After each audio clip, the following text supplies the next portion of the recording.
We have kind of like our first big messy collapse of the AI era. Builder.ai, their product wasn't matching what their promise was. So this CEO said that the company uses deep learning models, so a mix of long short-term memory as well as natural language processing and reinforcement learning. All the But buzzwords. yeah, all the buzzwords. But in 2022, Information published an article that said that they weren't using AI. They were having contractors in the Philippines manually complete each sale. Yeah. And not even each sale. It was like they were the engineers, like kind Mhm. of like Oh, God. like a Santa's workshop type thing, but for the internet, of like we're saying our technology can do it, but it's actually like, coders in like a click farm place offshore doing it, which is obviously insane given what they were selling to the market. Um, I think the first big meaningful one in like the AI era, it feels very lofty and frothy right now, but like especially a couple years ago, the things that they were saying, like it was like, wow, people were really like enamored with the idea of what these folks were selling, but they came out swinging in the early, Mhm. like saying they had all kinds of capabilities, all kinds of revenue, which it all ended up being totally false. Like their automated tech was manual work. Also, like I was dying when I was reading more about this. Their CEO wasn't he didn't go by CEO. His title was Chief Wizard, which is like, okay, red flag number one. Also, like, has anybody seen The Wizard of Oz? It was actually like a guy, a guy That's behind the true. scenes. Yeah. Yeah. So it ended up being the same thing, Yeah. It ended metaphorally, the up, whole company. He's like, hey, this title was not wrong, okay? Yeah. That was his only way of being honest about it. I think there's some real lessons here. Like, and we see this actually semi often in the market, which is a company that's trying to basically like yap its way into being a real durable business, but before they have the technology or like the real business acumen Oh, or that's like, all the rage right now, yeah, right? I totally. mean, That is the world we're in. Our girl Lulu Chang Mercuri, she says all the time that like your ship to yap ratio has to be correct, and I agree with Mhm. that. Like what Right. you are shipping has to outpace the amount of yapping that you're doing. So folks that are out there like talking about what they have or what they're building without like actually shipping, those are the ones that are on shaky ground. And for Builder AI, they were yapping um, enough to get, investors and customers, and they were like early AI darling, but it ended up being a big, house of cards. Um, Yeah, I think we're seeing that a lot in how companies are doing that, right? I was mhm. making fun that, oh, it's like all the rage right now. I mean, we've seen that recently with Yeah, like Humane AI. We just saw that with like Friend, the pendant that just came out. A lot of Cluely. what seems to be, yeah, Cluely, which we've talked about here before. A lot of what that seems to be is they are really great at like talking about things and like speaking to the vision or the aspiration of where the product is going to be. But as soon as, the product starts coming out, we start getting reviews from people that it's not where it's supposed to be or it's not doing what it's promised. And I think a lot more people and customers are starting to get a little more um like angry Yeah. because like their trust is being eroded in terms of like what you're saying is not matching what you say you're going to be doing. Yeah, it's a really delicate dance because Mhm. think about it. You go in when you first pitch VCs, you are pitching them for that investment. You're pitching like a vision of the way that you believe the world should exist if your Mhm. product or the way the world should look if your product exists. And if they buy in, you get the money. Now it's like, okay, time to build. And then you start talking about it, and doing comms and like doing PR, being in the media is a very high leverage, low cost activity. So like you can get a shit ton of pipeline built and hire and accomplish a million things for very little money if you do it well.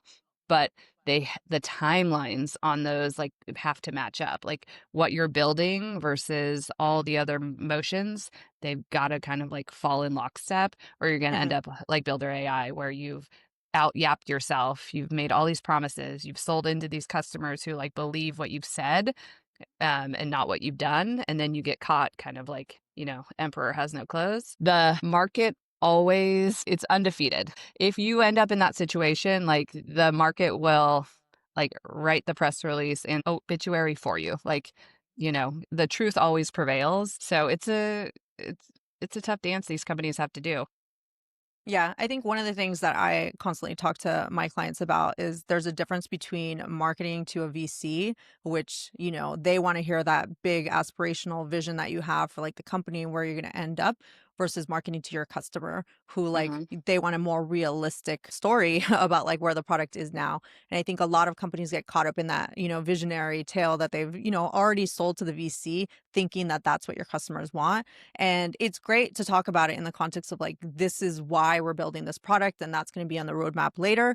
But right now, this is what we can do. And like, these are the steps that we're at now that will lead to that eventual, like I want to shout out Loyal here, right? The company that's doing the, Dog you know, longevity. yeah, the dog longevity, right? Where it's like she's even come out and said like we're starting with, dog longevity because that's a little bit easier with like FDA trials and everything. But eventually the goal is to get to human longevity, right? So she's not talking about human longevity as like we're almost there, like we're getting there, right? It's like it's always in the context of like, dogs. And I think that in and of itself has caught on as like the bigger goal right now because who actually like has a dog doesn't want their dog to live longer, right? I know. So it's like really worked out that like, she's able to sell that narrative right now. And I think a lot of companies can take, that as an example of like selling where you're at now, and then taking people along with you on the journey, right? Like she started off that being the goal and then has talked about how like each FDA trial and like the different steps, right? Like, but taking people so that they know how long it takes to actually do an FDA trial and get accepted and like, do Yeah. all this. And that's getting her press now. I mean, she was just featured in like, was it Time magazine or Inc magazine where All of them. They've been mm-hmm, doing a great job. And I will say about Loyal, I know a little bit about like their behind the scenes press thing, is that they don't have a product in market right now. Like mm-hmm, they're not, the dog longevity product isn't even out yet. Like I think it's a 2026 thing. So she has done an incredible job right. like selling in the vision of what it will be when they get to the first step.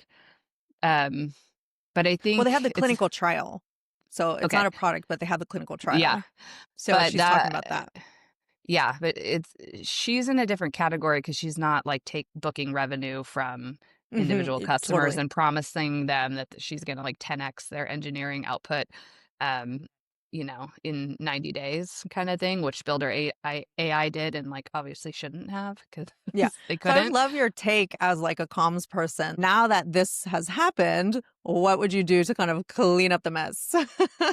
Well, I If mean, you can at all.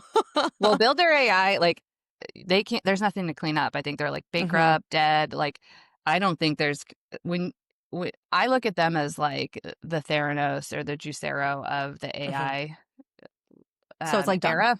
They're done. Like I don't know Yeah, how it's you being come back. liquidated. It's Yeah, done. Yeah. liquidated. They're Enron for AI. They are like they're gone. So But it can't be like luckily, humane where they get acquired by HP for like, a good amount of money that they all kind of end up, doing I decently mean, off of it. I'm happy for those humane people because they had an outcome for something that seemed like it was very lofty when they came out. Like I actually think those folks had no idea how bad it was going to go. Like they came out with Hmm. that very earnest launch video where they thought Video. they were like changing the world with their little Hmm. pin on thing and they Hmm. just got like absolutely dunked on and people were like this is so cringe, but if it's good, there's always a market. Like there's that Yeah. whole mantra of like you only need 1,000 customers sometimes for like a Hmm. great business. Like maybe there's going to be a ton of early adopters that were going to love that product.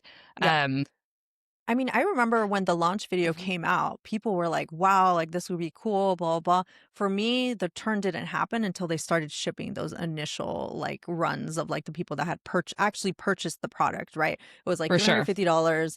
It, got to their house and they're like trying it on and it did nothing of like what the totally. product said it was going to do. So I think, yeah, it's kind of started there, like the over promising, under Yeah, I mean, delivering type narrative. Yeah, I any, think the case though of Humane versus Builder is Humane they made the product. It Hmm. just was terrible. In the case of Builder, they defrauded people. Right? yeah, They said, "Oh, we have this we're using AI for this thing," but they weren't even doing that. They were using cheap labor. But that Yeah, wasn't the they're part that was the defrauding, right? The Well, also the defrauding was sales. the They also like they inflated sales. Like that's also a lie. Yeah. they were I basically think saying Humane just there's sucked. yeah. I think that's the difference. yeah, I yeah. think you're right. Okay, so for Builder, they had like two things that were bad. They were essentially selling people like a home run version of the technology when they were only on first base in terms of capabilities. And then they were cooking the books. Mhm, So both of those things are bad. Like 0 out of 10, don't do that. Um, and then Humane, they had a launch video that was like intriguing because people are like, what the hell is this? Or like, oh, mhm, interesting. But yeah, then once you get it in people's hands, then like that's where the rubber meets the road. And that's when like the true like reputation and um like product reviews and like future of the company is determined. I think we've seen that a little bit um with Vision Pro by Apple. Like I don't want the mhm. ghost of Steve Jobs to like strike me down, but um I'm I sure think he that also would have many complaints that for are sure. similar to yours. Yeah, I'm sure everyone would have been fired, but like that was a product that everyone like was very hyped, and then once people got it in their hands, I never have tried it on. If anybody here has like played with it, let me know. But it was like overhyped, and then people were like, I don't actually think I So need I think this. there's Yeah. a difference there in terms of what was overhyped. I think the Vision Pro, from what I hear, people actually like the Vision Pro and like how it functions. The problem is that there's not enough content for them to use the product on. So they're just like, okay, so I bought this, $3,500 product that I can't actually use on anything, relevant. And we've talked about this before because they did that, Bono documentary that was like filmed purely for the Vision Pro. And like at the time, we were just like, well, but who are you making this for? Because people that would buy the Vision Pro are not overlapping with Bono fans. So it's like, great that you've made this product and it's amazing, but like you should be creating the content for them, whether that's like, immersive, concert experiences with bands they actually like, or immersive gaming Yeah, experiences for, people that like gaming, that kind of stuff. Right, totally. because all the content for it was, if you went and did a demo, I mean, I imagine you could probably still do a demo, but it's all demo content, which obviously makes sense in the context of a demo. But the content that you get to see if you were to purchase the product is like expanded demo content. It's Mm. content that's like, wow, look, it's like Alicia Keys is right in your living room. Or, Mhm. wow, look at this soccer footage. It looks really cool. And it definitely does look very cool, but that's not how people experience these things. Mhm. Like, Yeah, Alicia Keys is not in my house. Okay, put me at her concert, yet. right? Mhm. Yeah. Yet I Yeah. haven't invited her over yet. No, but I mean, it's okay. Then put us in the concert. Mhm. Sell tickets to a virtual show where it's not really a virtual show; it's an actual concert that Mhm. you get to feel like you are in For sure. virtually. Or soccer games, right? Like, give Oh us my the World gosh. Cup. Put I me have a on the br field. I have a brilliant idea. Like they need to be like they need to do a partnership with the Sphere in Vegas and like you can stream Yeah. the what's Mhm. 100%. okay, anyways, side note, but maybe to wrap this up, I think there's a thematic through line for all of this. You have to nail the hype versus like actual product trajectory. Like the hype cannot outpace the actual reality of the product and what it can do. And I think it's it's always been true. I mean, since the beginning of time, but like there's folks like you see these like Builder AI like spectacular flameouts, and I suspect we're going to see a lot more of them Mhm. in probably the next 6 to 12 months, just because everything is so hypey right now. If you're a founder or a comms person watching this, I would say like really be mindful about this narrative you're telling at the pace at which you're telling it, because you do as much as you want to like, you know, pull that lever to like get narrative to open all the pipeline for you, it has to be done at the right pace. Mhm. Otherwise, you're going to be screwed.